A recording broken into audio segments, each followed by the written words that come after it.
something President Ronald Reagan said. Ronald Reagan said, if we forget what we did, we won't know who we are. An eradication of the American memory could result in an erosion of the American spirit. And I want to focus on what he said. If we forget what we did, we won't know who we are. And this is so significant because part of what makes us as a nation is the process it took us to get us where we are. Today, we don't know how we got where we are, so we really don't know how to maintain what we have because we've forgotten where we came from. Now, by the way, we might say, you know what, we really haven't forgotten that much. We get the general idea. Let me just show you how bad it is. When you look at high schools today, let's deal with the Constitution. You guys at Patriot Academy, y'all deal with some of this stuff. You're going to know some of this. High school seniors, 40% of grads thought the Constitutional Convention of 1787 produced the Emancipation Proclamation. I thought that was 1863 Abraham Lincoln, the one that freed the slaves. We don't know where that came from. That's kind of sad. Or 60% could not name even one of the 19 cabinet-level departments. Department of Defense, Department of Justice, Department of Agriculture. 19 of them, and you don't know any of them?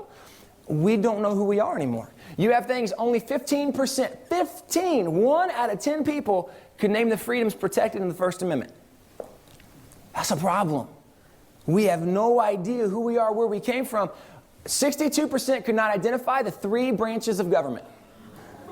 62% of seniors don't know legislative, judicial, and executive. That's 3 words. We have so forgotten who we are. In fact, if you look at geography, I think this is worse. 67% of grads couldn't find Iraq on a map, and 88% of grads couldn't find Afghanistan. We've been at war the last 12 years, and you don't know where our troops have been? That's pretty sad. We should at least have some concept where they are on the map. After Hurricane Katrina, 1/3 of seniors could not find Louisiana on a map.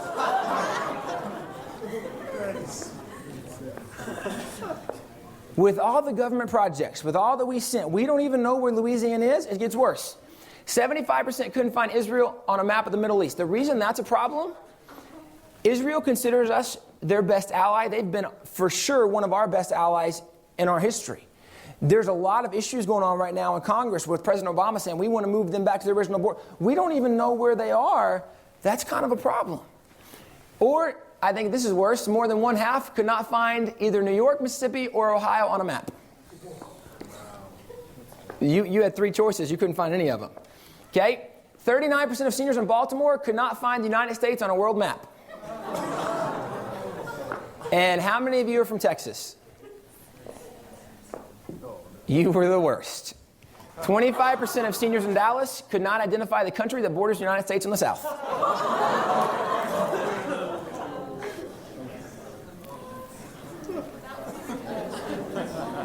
I thought that was an easy question. See, it's a problem in high school, but you know what? It's not rooted in college. Because in college, the University of Connecticut did a study, and they said what they did is they studied freshmen coming in, and they would track them for all 4 years. When you're a freshman coming in, they would do testing, and then they would test you when you're a senior to see what you've really comprehended and what you've learned. When they did their study, the title of their study was called The Coming Crisis in Leadership. So not really a good thing that we discovered. Here's what they found. At many of the most prestigious colleges in the United States, seniors know less than freshmen about America's history, government, foreign affairs, and economy, a phenomenon known as negative learning. The longer you're in college, the less you know about government and economics and history. You cease to become an American. This is a problem because, like Ronald Reagan said, if we forget what we did, we don't know who we are. See, in America, we are having an identity crisis today. The reason we are having an identity crisis, we've forgotten where we came from. If you don't know where you came from, you don't know who you are as a nation. And as a nation, we're struggling to find the answer for so many problems. We didn't used to have those problems. But we don't know how we solved them in past or what we did to make a difference. We've lost track of who we are, and it's a problem because one of the things you hear about us as Americans today, as Americans, we hear about all the problems and the issues. In fact, if you watch any kind of the news, the government's always talking about how the rest of the world is operating and doing, and America should look like the rest of the world, and the way we do our health care and the way we do just so many things, we should consider the rest of the world. Well, that's a problem, because when you look at our nation has always been different than the rest of the world. In fact, our nation has always been a pretty exceptional nation. And now we have lost this concept of American exceptionalism.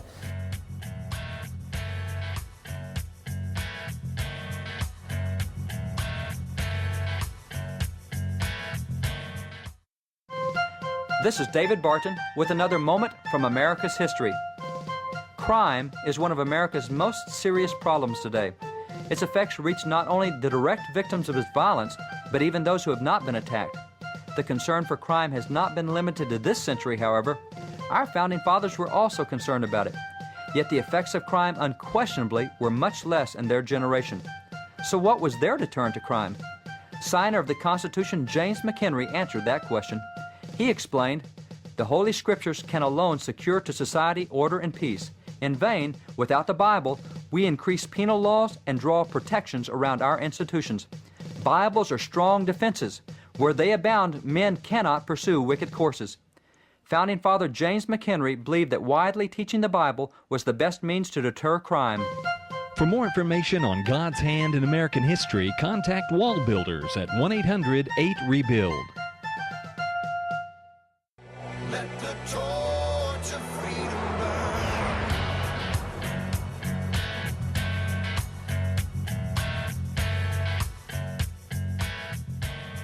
We begin to compare ourselves to other nations, and we don't see that as a problem. Well, why don't we do things like France? Why don't we have a healthcare system like Denmark? Why don't we treat in Scandinavia the way they handle their cap and trade policy? Why don't we do it like that? We begin to compare ourselves to other nations of the world because we've forgotten how exceptional we are. But in our entire existence as a nation, one of the things we've noticed last year at the United Nations, there were 192 member nations. Do you know we were one of the only nations that were present that didn't average a revolution every 30 to 40 years? We're one of the only nations in the world. Now you look at Egypt or Libya, so many nations that are going through war right now, just their own little revolution. We have stability in America. We're unlike anywhere else in the world. In fact, not only do we have stability, in our entire existence as a nation, we've only had one form of government, we've only had one constitution. That's really special because when we went through our American Revolution, France went through a revolution. They went through their French Revolution. We've had one constitution since our revolution. They've had 15 since theirs. We're still in our first form of government. You can go over to places like Poland. Since 1921, they've had 7 forms of government. You can move up to Russia. Russia, since 1917, has had 4. You can go over to Afghanistan. They've had 5 in the 20th century alone. I can go around the rest of the world, and the rest of the world goes through constitutions like crazy. In America, we have stability. We just forgot that we had stability. We forgot that we were exceptional. But interesting, when you look even at prosperity in America, do you know as Americans, we make up only 4% of the world's population, but we account for 31% of the world's wealth? Now, what makes sense is 4% has 4%. We are such a small portion of the world, and we are so blessed with having so much. We have no idea that we were so blessed. But you know what? The U.S. Census Bureau came out with a study. And the U.S. Census Bureau said that if you live below the poverty line in America, you are the poorest of the poor in America. Even the poor people are still more likely to have a telephone, to have a television, to have an air conditioner, to have an automobile, to eat more red meat and have more living space. Now, this is the poorest of the poor in America. You're more likely to have all of those than if you lived in the middle class in Europe. Europe, by the way, is the second richest nation in the world. Second richest country in the world. Our poorest people are better than their middle class. We have forgotten how blessed we are to live where we live and have what we have. We've lost this concept of American exceptionalism. In fact, when you look at the world, do you know that over half the world lives on less than $2 a day? In fact, a quarter of the world, 1.5 billion people live on less than $1 a day. A quarter of the world, $1 a day. That's like a Coke a day for us. $1? And that's what they live on. That's why when you look at the rest of the world, you see so much sickness. You see so much disease. You see so much malnutrition. You see so many problems. Do you know what the biggest health problem is in America for our poor people? Obesity. The biggest problem we have is we have too much food.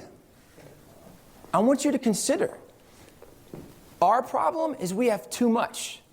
The rest of the world's problem is they don't have anything.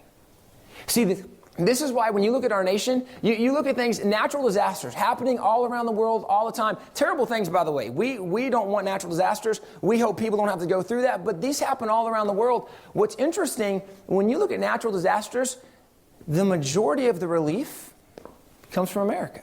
It's amazing when you look at all the nations of the world, so many different nations, so many different religions, so many different thoughts and ideas, all of these different nations. It's amazing. You look at things like the Indonesian tsunami. Okay, back a couple years ago when Indonesia had their tsunami. Indonesia, by the way, is a Muslim nation. Okay, now, Muslim nation, tsunami hits them, devastated, they lose everything. It would make sense for other Muslim nations to take care of a Muslim nation. Interestingly enough, it was not Muslim nations that took care of any other nations. In fact, it was a Christian nation, well, specifically, it was us. We were the ones that, in fact, you look at what happened in Japan. The tsunami that hit Japan, we sent more aid than any other nation, any other country of the world. We help people when people have need. In fact, we have all different kinds of organizations that help people. We have disaster relief organizations. We have organizations where you can buy animals for people that don't have anything. You can get them a goat so they can have milk. You can do so. In fact, we have organizations like World Vision where you can adopt and sponsor a child. Because we have so much, we want to help other people. We care about nations of the world. In fact, you have this idea of Toms. If you guys are familiar with Toms, you buy a shoe, and they will take a matching donation. They're going to give a shoe to someone else in the world who doesn't have shoes. We do so much to help people in the rest of the world that nobody else does. We have so much that we give. We do so much to help take care of people, to feed people, because we've been blessed with abundance.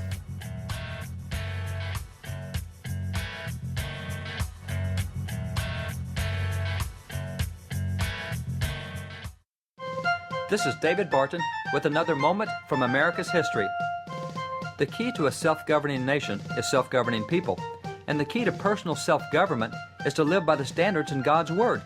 If someone cannot control himself by those standards, then our Constitution certainly will be unable to restrain him. Understanding this, John Adams declared, "We have no government armed with power capable of contending with human passions unbridled by morality and religion.